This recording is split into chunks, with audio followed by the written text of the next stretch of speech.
Hello students, welcome to the Royal Biology channel.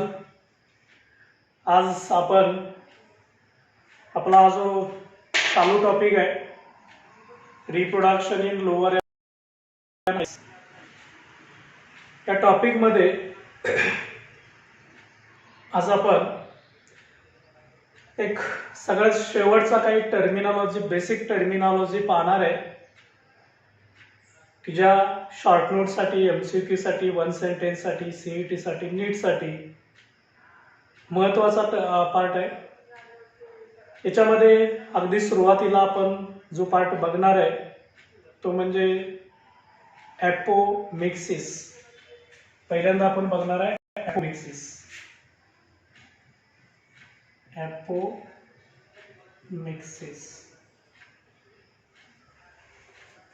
तुम्हाला असं विचारलं तर व्हॉट इज ॲपोमिक्सिस। या टॉपिकच्या सुरुवातीला आपण असंही बघितलं होतं ॲपोमिक्सिस आणि एम्फिमिक्सिस। तर थोडक्यात असेक्स्युअल रिप्रोडक्शन असतं, याला आपण ॲपोमिक्सिस म्हणतो। ॲपो मीन्स सेम, एकाच सजीवाचे गुणधर्म असणं याला ॲपोमिक्सिस म्हणायचं। आणि दोन वेगवेगळ्या सजीवांचे गुणधर्म एकत्र येतात याला आपण एम्फिमिक्सिस म्हणत असतो। तर याच्या अगोदरचा फर्टिलायझेशन पर्यंतचा जो पार्ट होता तो एम्फिमिक्सिस होता, कारण मेल गॅमेट फिमेल गॅमेट एकत्र मिक्स होत होते, ते एम्फिमिक्सिस आहे।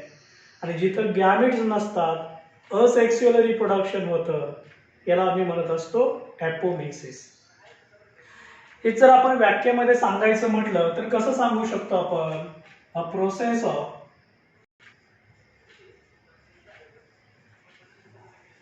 formation of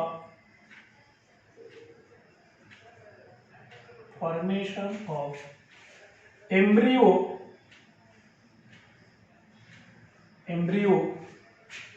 by asexual reproduction। अतिशय सोपी अशी व्याख्या आहे, is called as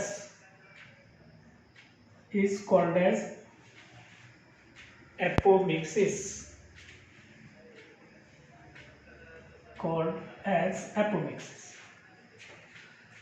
so formation of embryo काय तयार होतो? इथं एम्ब्रियो तयार होतो। एम्ब्रियो तुम्हाला माहित आहे, एम्ब्रियो डायकॉट असेल किंवा मोनोकॉट असेल। दोन कॉटिलिडॉन असेल तर आपण डायकॉट एम्ब्रियो म्हणत असतो, एकच कॉटिलिडॉन असेल तर आपण मोनोकॉट एम्ब्रियो म्हणत असतो। एम्ब्रियो म्हटलं की त्याचे तीन पार्ट असतात, तुम्हाला माहित आहे। So embryo having three parts, एक फ्लिमेल कॉटिलिडॉन, मग तो एक असेल किंवा दोन असेल, आणि रॅडिकल, असे तीन प्रकारचे पार्ट असतात, याला आम्ही म्हणत असतो एम्ब्रियो। हा एम्ब्रियोचा पार्ट आहे। आणि मग पुढे याची डेव्हलपमेंट झाली की नवीन प्लांट मिळतं। आता आम्हाला एम्ब्रियो तयार करायचा आहे, तो एम्ब्रियो असेक्स्युअल रिप्रोडक्शन मध्ये होतो, याला म्हणायचं ॲपोमिक्सिस। ओके, मग ॲपोमिक्सिस मध्ये कोणकोणत्या प्रकारे ॲपोमिक्सिस होतं हे आपण बघणार। याची वैशिष्ट्य काय? तर याची वैशिष्ट्य आहे, पहिलं व्याख्या दिली आपण। दुसरं वैशिष्ट्य आहे विदाउट गॅमेट्स।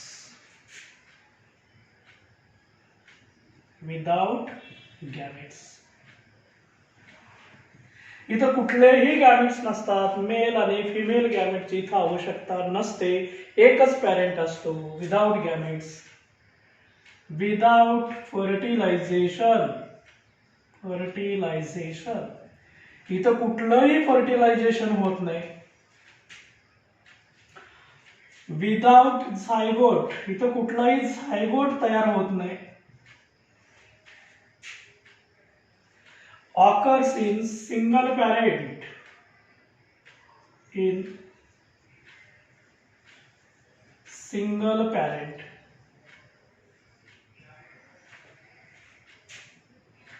इथं कुठलाही सिनगॅमी होत नाही। सो विदाउट सिनगॅमी, तुम्हाला माहित आहे मेल गॅमेट आणि एग सेल याची युनियन होते, याला आम्ही सिनगॅमी म्हणत असतो. इथं सिनगॅमी होत नाही, झायगोट होत नाही, फर्टिलायझेशन होत नाही, गॅमेट्स होत नाही, पॅरेंट मात्र एकच असतो. आणि यांच्या साह्याने एकाच पॅरेंटमध्ये असेक्सुअल रिप्रोडक्शनच्या साह्याने जर का एम्ब्रिओ तयार झाला तर या प्रोसेसला काय म्हणायचं? ॲपोमिक्सिस. कन्सेप्ट क्लिअर झालाय? काय काय लागत नाही बघा. गॅमेट्स नसतात, फर्टिलायझेशन होत नाही, झायगोट होत नाही, इव्हन सिनगॅमी पण होत नाही, पण पॅरेंट मात्र एक आवश्यक असतो आणि म्हणून याला म्हणायचं apomixis. So mixis that means mixing within a cell. So mixing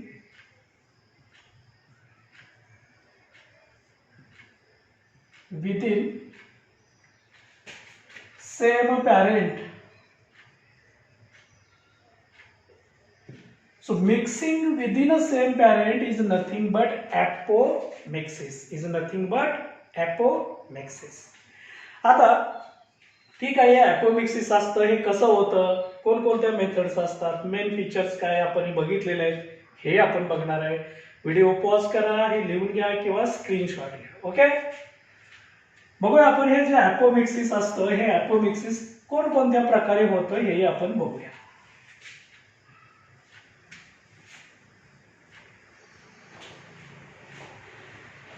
याच्यामध्ये पहिली स्टेप आपण लिहूया ॲपोगॅमी. ॲपोगॅमी काय लिहूया आपण? ॲपोगॅमी. ॲपोगॅमी मध्ये काय होतं हे आपण बघणार आहे. लक्षात ठेवायचं आम्हाला इथं काय तयार व्हायला पाहिजे? एम्ब्रिओ फॉर्म व्हायला पाहिजे. सो डेव्हलपमेंट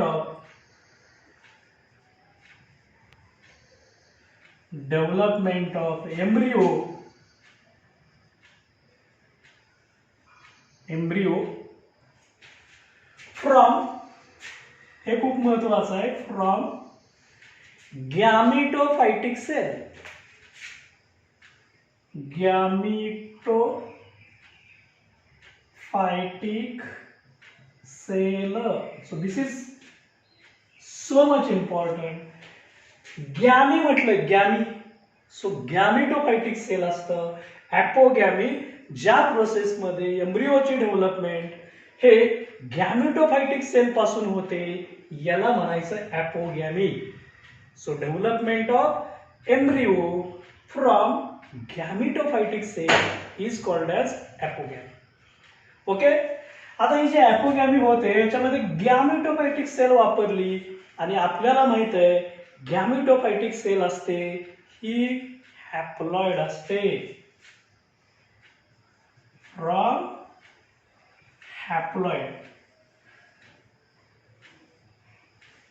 हॅप्लॉइड सेल असते आणि या हॅप्लॉइड सेल पासून जो एम्ब्रिओ मिळतो तो एम्ब्रिओ असतो नॉन फर्टाईल असतो. याच्यापासून कुठल्याही प्रकारचं प्रोडक्शन होत नाही.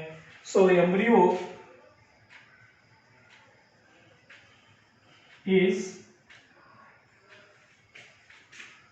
Non fertile. म्हणजे याच्यापासून कुठली फर्टिलिटी होत नाही, रिप्रोडक्शन होत नाही, प्रोडक्शन होत नाही. आणि याचं जे एक्झाम्पल आहे, फॉर एक्झाम्पल फर्न प्लांटच्या वेगवेगळ्या व्हरायटीज मध्ये ॲपोगॅमी होतं.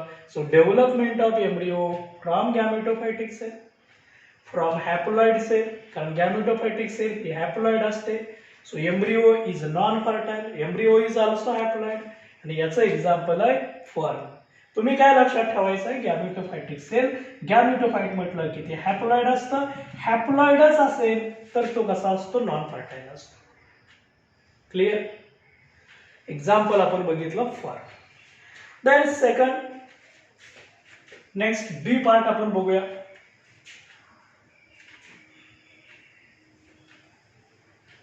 नंबर 2 बी पार्ट बघूया आपण. Apospory. Apo means asexual reproduction, gamy means gametophytic cell, spory means sporophytic cell. Sporophytic cell काय होईल बघूया आपण. सो हीच व्याख्या आपण पुढे कंटिन्यू करूया. ॲपोस्पोरीची व्याख्या बघतोय आपण. ॲपोस्पोरी काय बदलायचं आहे? गॅमी शब्दाच्या ठिकाणी कोणता शब्द आलेला आहे? स्पोरी. आणि म्हणून आपण गॅमिटोफायटिक सेल आहे त्या ठिकाणी लिहायचं आहे स्पोरोफायटिक सेल. काय लिहायचं आहे? Sporophytic cell. Sporophytic cell. So, development of embryo from the sporophytic cell is called as apospory. Cell is diploid म्हणजे 2n असते. आता जर जी सेल आहे की ज्याच्यापासून एम्ब्रिओ तयार होणार आहे ती डिप्लॉइड असेल तर एम्ब्रिओ सुद्धा डिप्लॉइडच असतो. सो embryo is diploid म्हणजेच 2n double set of chromosome. आता जर एम्ब्रिओ डिप्लॉइड असेल तर डिप्लॉइड एम्ब्रिओ हा फर्टाईल असतो. So gives fertile embryo.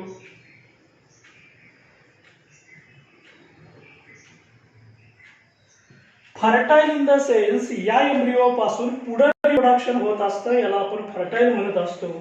म्हणजे शोज रिप्रोडक्शन. रिप्रोडक्शन होतं याचं पुढे जाऊन. आणि याचं एक्झाम्पल आहे ऑरेंज आहे. ऑरेंज असेल, मँगो असेल, या सगळ्यांच्या मध्ये ऑरेंज, मँगो या सगळ्यांच्या मध्ये जे रिप्रोडक्शन होतं apospory. So is a type of apomixis. Very simple. थोडंसं आपण डिफरन्शिएट करूया.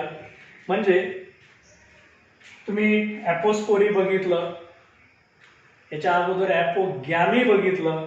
ह्या दोघांच्या मध्ये आपण थोडंसं डिस्टिंग्विश केलं तर आपल्याला लक्षात येतं तिथं गॅमिटोफायटिक सेल असते, इथं स्पोरोफायटिक सेल असते, हॅप्लॉइड कंडिशन असते, डिप्लॉइड सेल असते, एम्ब्रिओ हॅप्लॉइड असतो, एम्ब्रिओ डिप्लॉइड असतो. त्या ठिकाणी नॉन फर्टाईल एम्ब्रिओ असतो, इथं फर्टाईल एम्ब्रिओ असतो. आणि त्याचं एक्झाम्पल आपण फर्न बघितलं होतं. याचं एक्झाम्पल आहे ऑरेंज अँड मँगो. कळालं? ओके. हे तुम्हाला जर असं कोणी विचारलं की डिस्टिंग्विश बिटवीन ॲपोसगॅमी आणि ॲपोस्पोरी, हे पण तुम्हाला लिहिता येतं. आता हे जे ॲपोमिक्सिस असतं म्हणजे इथे एम्ब्रिओची डेव्हलपमेंट होते. ही जी एम्ब्रिओची डेव्हलपमेंट आहे हे मुख्य कोणकोणत्या मार्गाने होते हेही आपण बघूया. म्हणजे मुख्य 3 पार्ट्स असतात आणि म्हणून याचे 3 मेन फीचर्स आहेत. याच्यामध्ये फर्स्ट मेन फीचर आहे रिकरंट. याचा जो टाइप आहे ॲपोस्पोरीचा आपण म्हणूया ॲपोमिक्सिस टाइप्स. फर्स्ट टाइप आहे recurrent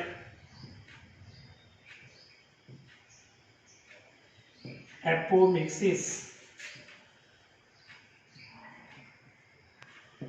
Recurrent apomixis. So, development of embryo from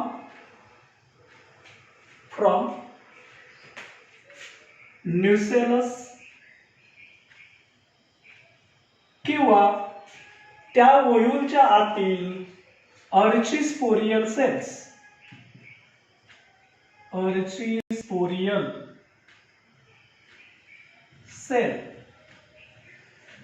is called as recurrent apomixis. So development of embryo from nucellus or archisporial cell is called recurrent apomixis. आता ही जी development झाली ही जी nucellus असेल किंवा archesporial cell is a diploid cell आणि म्हणून इथं तयार झालेला एम्ब्रिओ हा पण डिप्लॉइड असतो. Gives diploid embryo. Diploid embryo. म्हणजे हा 2n असतो, डबल सेट असतात गुणसूत्रांचे, आणि जर असा असेल तर तो एम्ब्रिओ फर्टाईल असतो. So embryo is fertile. म्हणजेच याच्यापासून पुढे रिप्रोडक्शन होतं. Shows reproduction.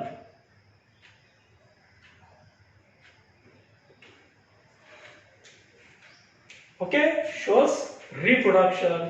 आणि याच्यामध्ये याचं जे एक्झाम्पल आहे, फॉर एक्झाम्पल टॅरॅक्झॅकम. टॅरॅक्झॅकम मध्ये अशा पद्धतीचं रिकरंट ॲपोमिक्सिस होतं. बाळांनो, तुम्ही फक्त कोणापासून तयार होतं एवढंच लक्षात ठेवायचं आहे. आणि आम्हाला माहित असतं न्यूसेलस असेल, आर्चिस्पोरियल सेल असेल, ह्या डिप्लॉइड असतात, आणि मग तो कंटिन्यू होतो. ह्या एकूण प्रोसेसला हा न्यूसेलस स्पोरोफाइट वापरलेला आहे. याला ॲपोस्पोरी सुद्धा म्हटलं जातं. Also called as apospory. Is a type of apospory. Why apospory? आम्हाला माहित आहे स्पोरोफाइट म्हणजे 2n कंडिशन असते. इथं 2n कंडिशन आहे आणि म्हणून याला म्हणायचं ॲपोस्पोरी. क्लिअर? नंबर 2 टाईप बघूया आपण. Non recurrent apomixis. हा कन्सेप्ट कळालेला आहे. Okay. Number 2 non recurrent apomixis. मी फक्त याच्यामध्येच बदल करणार आहे. हा सेकंड टाईप आहे. व्याख्या बघूया आपण काय बदलते. Development of embryo from. आता इथं मात्र हा जो पार्ट आहे न्यूसेलसचा पार्ट न राहता पुढचा पार्ट तयार होतो. So development of embryo from megaspore mother cell. Megaspore mother cell. In short, it is called as MMC, megaspore mother cell. MMC असते 2n, आणि ह्या MMC चं मेगास्पोर मदर सेल आहे 2n आहे. ह्या मेगास्पोर मदर सेलचं मियोसिस होतं. इथं meiosis होतं. आता मियोसिस झालं की 2n चे n होते, म्हणजे हॅप्लॉइड सेल मिळते. हॅप्लॉइड सेल म्हणजे n असते, आणि ह्या हॅप्लॉइड सेल पासून पुढे तयार होतो एम्ब्रिओ. Produce embryo. आता जे मूळ पेशी हॅप्लॉइड आहे तर एम्ब्रिओ सुद्धा हॅप्लॉइडच असतो, n कंडिशनचा असतो. आणि हॅप्लॉइड एम्ब्रिओ हा मात्र कुठल्याही प्रकारचं फर्टिलायझेशन करत नसतो, कारण तो नॉन फर्टाईल असतो. फर्टाईल होण्यासाठी डिप्लॉइड कंडिशन लागते. इथं मात्र n कंडिशन आहे. So embryo is non fertile, gives non fertile embryo. So embryo is non fertile,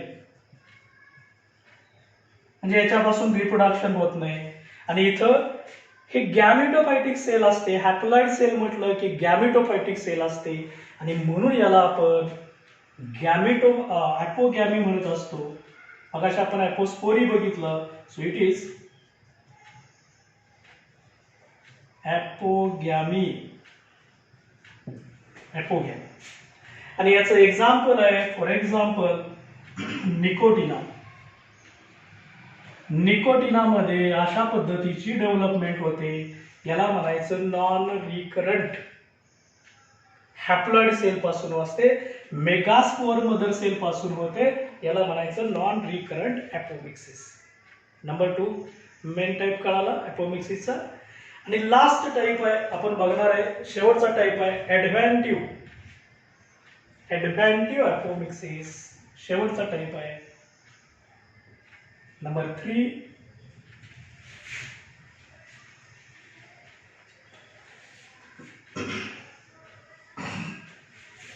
adventive apomixis.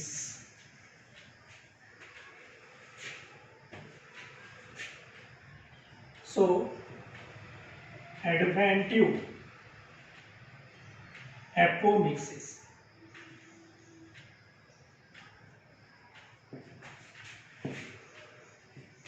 व्याख्या मेजर पार्ट तोच असतो. कोणापासून तयार होते एम्ब्रिओ तयार होतो हा फक्त बदलायचा आहे. So development of embryo from nucellus, ओव्ह्यूलच्या आतील पार्ट असतो न्यूसेलस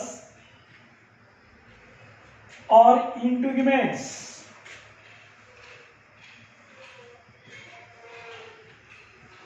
तुम्हाला माहित आहे ओव्ह्यूलचे आवरण असतात, त्या ओव्ह्यूलच्या आवरणाला म्हणायचं इंटिग्युमेंट. ओव्ह्यूलच्या आतील पार्ट असतो हा न्यूसेलस असतो. हे सगळे पार्ट हे 2n म्हणजे डिप्लॉइडच असतात. So development of embryo from nucellus और integument is called adventive apomixis. So embryo is produced diploid embryo म्हणजे 2n असतो. तर 2n म्हणजे तो फर्टाईल असतो. So gives fertile embryo. Fertile embryo.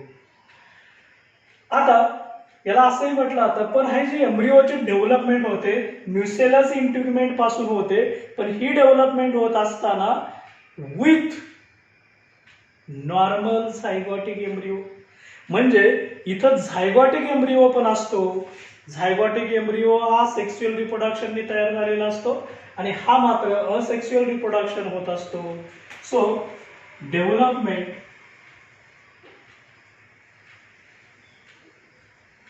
of embryo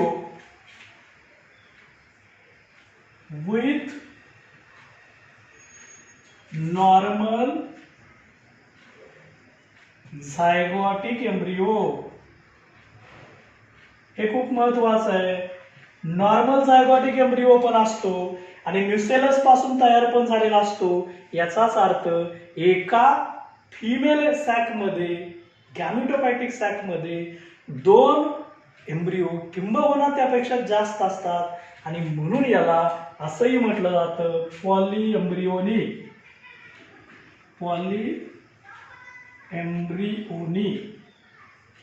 so also called as polyembryony. अनेक embryo असतात म्हणून याला म्हणायचं पॉलीएम्ब्रिओनी.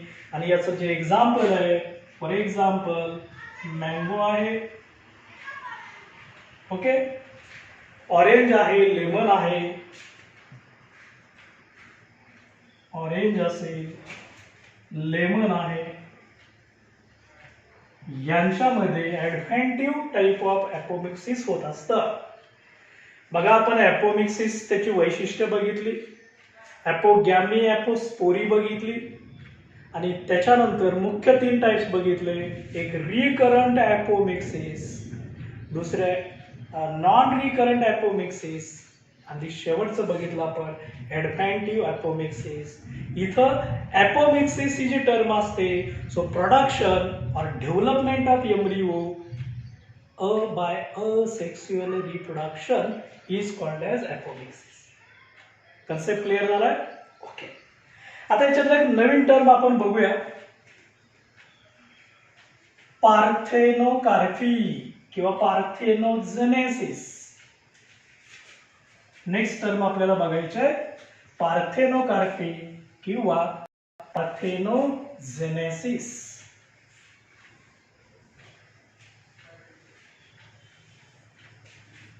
पार्थेनोकार्पी किंवा parthenogenesis. Parthenocarpy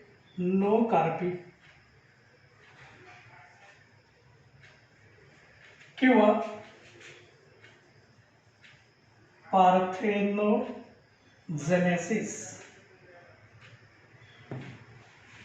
okay, so development of fruit किंवा फॉर्मेशन ऑफ फ्रूट आम्हाला माहित आहे स्टिग्मा स्टाईल ओव्हरी ओव्ह्यूल, या ओव्हरी पासून तयार होतं fruit, gives fruit, ovule gives seed. आता आपण फ्रूटचा कन्सेप्ट बघतोय. So formed from ovary but fertilization. आता आपण वेगळा कन्सेप्ट बघणार आहे. पार्थेनोकार्पी मध्ये जे फ्रूट तयार होतं ते मात्र विदाउट फर्टिलायझेशन होतं, याला म्हणायचं parthenocarpy. So formation of fruit without fertilization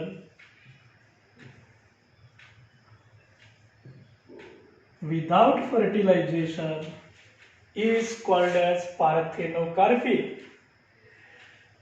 प्रोसेसला म्हणायचं पार्थेनोजेनेसिस. जेनेसिस म्हणजे जनरेशन. फळांना म्हणायचं parthenocarpic fruits. So fruits are called as parthenocarpic fruits. Okay, without fertilization होतात त्या फळांना म्हणायचं पार्थेनोकार्पिक फ्रुट्स. मग हे कोणापासून तयार होतील?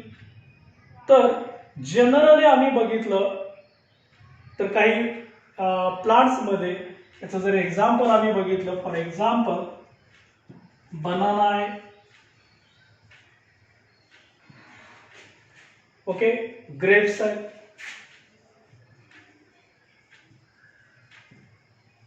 पाइनएप्पल आहे,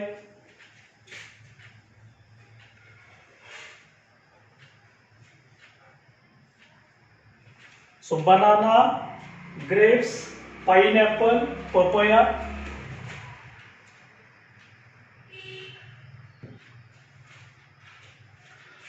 यांच्यामध्ये काय होतं बघा, ओव्ह्यूल मधले जे प्लासेंटल टिश्यू असतात, प्लासेंटल टिश्यू ते ऑक्झिन तयार करतात. एक हार्मोन आहे auxin, indole acetic acid. Indole acetic acid एक ग्रोथ हार्मोन आहे आणि हे हार्मोन त्या ओव्ह्यूलचं रूपांतर आहे ते सीड मध्ये घडवत असतं. ओव्ह्यूल पासून सीड होत असते, पण इथं मात्र सीड तयार न होता डायरेक्ट जी ओव्हरी असते. So this indole acetic acid ही प्लासेंटल टिश्यू ओव्हरी मधला असतो. त्या ओव्हरी मधल्या प्लासेंटल टिश्यू मध्ये ऑक्झिन एक ग्रोथ हार्मोन तयार होत असतं. ग्रोथ हार्मोन आहे. IA याचा अर्थ इंडॉल ऍसिटिक ऍसिड आहे. इंडॉल 3 ऍसिटिक ऍसिड म्हटलं जातं. आणि हे काय करतं, ओव्ह्यूल इथं या ठिकाणी काम करत नसते, ओव्हरी पासून फ्रूट घडवत असतं. So this hormone convert, so ovary is converted into fruit by IAA, indole acetic acid. हे जे हार्मोन आहे त्याच्या सहाय्याने होतं आणि या प्रोसेसला म्हटलं जातं पार्थेनोकार्पी. पार्थेनोकार्पी. आणि अशी जी फळं मिळतात, these fruits are seedless, so it gives seedless fruits. Seedless, बिया नसलेली फळं मिळतात, या प्रोसेसला म्हणायचं parthenocarpy. Very simple, formation of fruit without fertilization, it is a parthenocarpic fruits are called as. Example आहे बनाना आहे, ग्रेप्स आहे, पाइनएप्पल आहे, पपया आहे. अशी जी फळं असतात ते ओव्हरी असते, त्या ओव्हरीच्या आत असतो प्लासेंटा. हे प्लासेंटल टिश्यू ऑक्झिन एक हार्मोन तयार करतात आणि ते हार्मोन ओव्हरीचं रूपांतर फ्रूट मध्ये करतं. अशी जी फळं असतात ही मात्र सीडलेस असतात. आणि या एकूण प्रोसेसला म्हणायचं पार्थेनोकार्पी. कन्सेप्ट क्लिअर झाला? ओके. आता एक लास्ट शेवटची टर्म आपण बघणार आहे. इथे एक लक्षात ठेवा की जे पार्थेनोकार्पी टर्म आहे, so term parthenocarpy was given bye knoll. Knoll या सायंटिस्टनी पार्थेनोकार्पी हे नाव दिलेलं आहे in 1902. So knoll NOLL use the term parthenocarpy. use the term parthenocarpy. Okay. आता लास्ट फायनल आपण टर्म एक बघणार आहे या टॉपिक मधली, पॉलीएम्ब्रियोनी. शेवटची टर्म आपल्याला बघायची आहे, पॉलीएम्ब्रियोनी.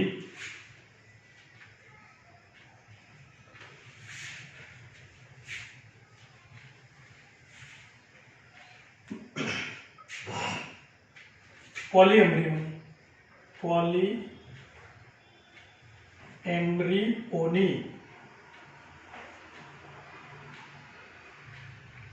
खरं तर याच्या नावामध्येच व्याख्या आहे. एकाच ओव्ह्यूल मध्ये अनेक एम्ब्रियो असतात, याला म्हणायचं polyembryony. So many embryos are present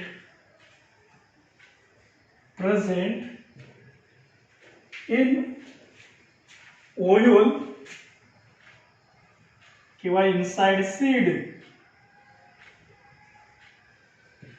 आपल्याला माहित आहे ओव्ह्यूल पासून सीड तयार होते असते आणि या सीडच्या इनसाइडला काय असतात, एम्ब्रियो असतात.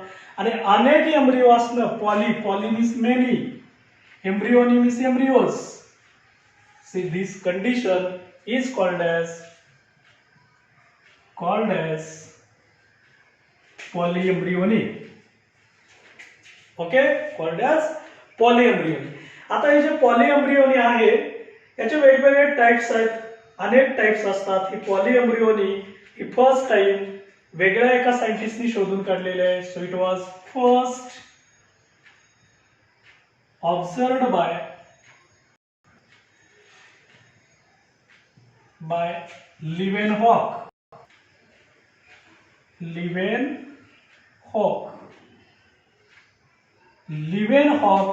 यांनी पहिल्यांदा पॉलीएम्ब्रियो हा कन्सेप्ट अभ्यासला, ऑब्झर्व केला. आणि तो कोणामध्ये ऑब्झर्व केला, इन सिट्रस जीनस. या सिट्रसच्या वेगवेगळ्या जीनस मध्ये, सिट्रस फ्रुट्स मध्ये, सिट्रस सीड मध्ये त्यांनी पॉलीएम्ब्रियोनी हा कन्सेप्ट ऑब्झर्व केला. आता या पॉलीएम्ब्रियोनीचे वेगवेगळे टाइप्स आहेत. मग ते ट्रू पॉलीएम्ब्रियोनी असेल, फॉल्स असेल, ऍडव्हेंटिव्ह असेल किंवा क्लिव्हेज असेल. बघूया आपण कशा पद्धतीने एम्ब्रियो तयार होतात, याचे वेगवेगळे टाइप्स आहेत. So many embryos in the ovule, in the seed is called as polyembryony. आणि या पॉलीएम्ब्रियोनीचे वेगवेगळे टाइप्स आहेत. So types of polyembryony,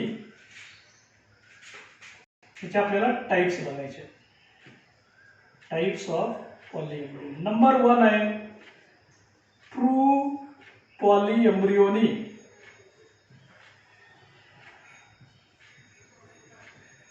true polyembryony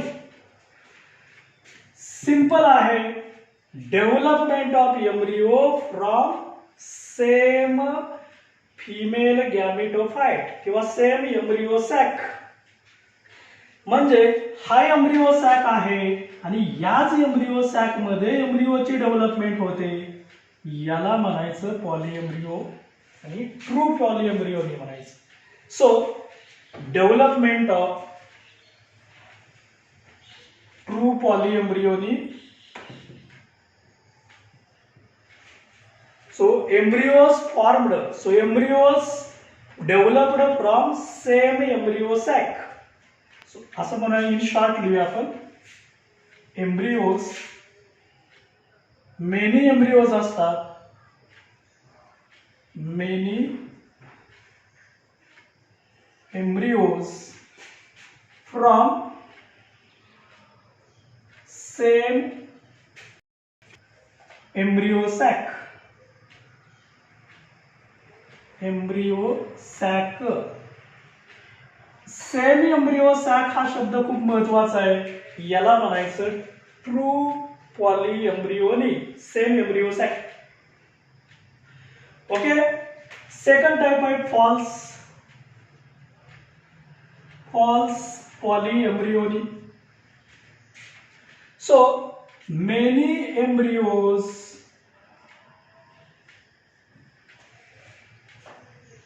formed from different embryo sac. अनेक एम्ब्रिओ तयार झाले पण इथे एम्ब्रिओ सॅक पण वेगळेच आहे. म्हणजे हा एक एम्ब्रिओ सॅक आहे, हा एक एम्ब्रिओ सॅक आहे, इथे एम्ब्रिओ तयार झालेले आहेत, इकडे एम्ब्रिओज तयार झालेले आहेत. बघा एकाचेच असतील तर म्हणायचं ट्रू, वेगवेगळ्यापासून तयार झालेले असतील तर त्याला म्हणायचं असतं फॉल्स. आता थर्ड टाइप आहे तो ऍडव्हेंटिव्ह पॉलीएम्ब्रियोनी आहे. नंबर 3 आहे adventive polyembryony. So many embryos formed from nucellus or integuments. बघा ओव्ह्यूलच्या आतील पार्ट असतो याला न्यूसेलस म्हणायचं, ओव्ह्यूलच्या आवरणाला म्हणायचं इंटिग्युमेंट्स. न्यूसेलस पासून किंवा इंटिग्युमेंट पासून जो एम्ब्रिओ तयार होतो याला म्हणायचं ऍडव्हेंटिव्ह एम्ब्रियो पॉलीएम्ब्रियोनी. आणि लास्ट नंबर आहे cleavage polyembryony. So many embryos formed from same zygote by cleavage. Zygote by cleavage. Cleavage या शब्दाचा अर्थ ब्रेक होणे. म्हणजे बघा हा झायगोट आहे, याचं क्लीवेज होतं, मग याच्यापासून एक एम्ब्रिओ तयार होतो, याच्यापासून एम्ब्रिओ तयार होतो किंवा अनेक होतील. एकाच झायगोटचं ब्रेक होणं, क्लीवेज होणं याला म्हणायचं cleavage polyembryony. Very simple concept आहे. आणि हा जो कन्सेप्ट आहे पॉलीएम्ब्रियोनीचा it was given by Leeuwenhoek. आणि या सगळ्याचं एक्झाम्पल आहे सिट्रस फॅमिलीमध्ये जेवढे पण जीनस आहेत त्या सगळ्या जीनस मध्ये अशा पद्धतीनं पॉलीएम्ब्रियोनी अभ्यासता येते. True polyembryony, false polyembryony, adventive polyembryony, cleavage.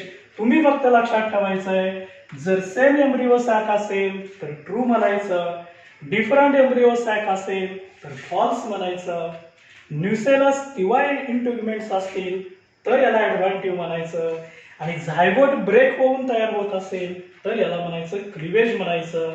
आणि या पद्धतीनं इथं पॉलीएम्ब्रियोनी हा कन्सेप्ट क्लिअर होतो. खूप डिटेल आपण अभ्यासलेलं आहे. आणि हा reproduction in lower and higher plants हाही टॉपिक कंप्लीट होतो. अतिशय व्यवस्थित आपण अभ्यासलेला आहे. तुम्ही व्यवस्थित अभ्यासा. अगदी सोपा टॉपिक आहे, जास्तीत जास्त मार्क मिळवून देणारा टॉपिक आहे. नीटसाठी CET साठी टॉपिक महत्वाचा आहे. Okay, thank you very much.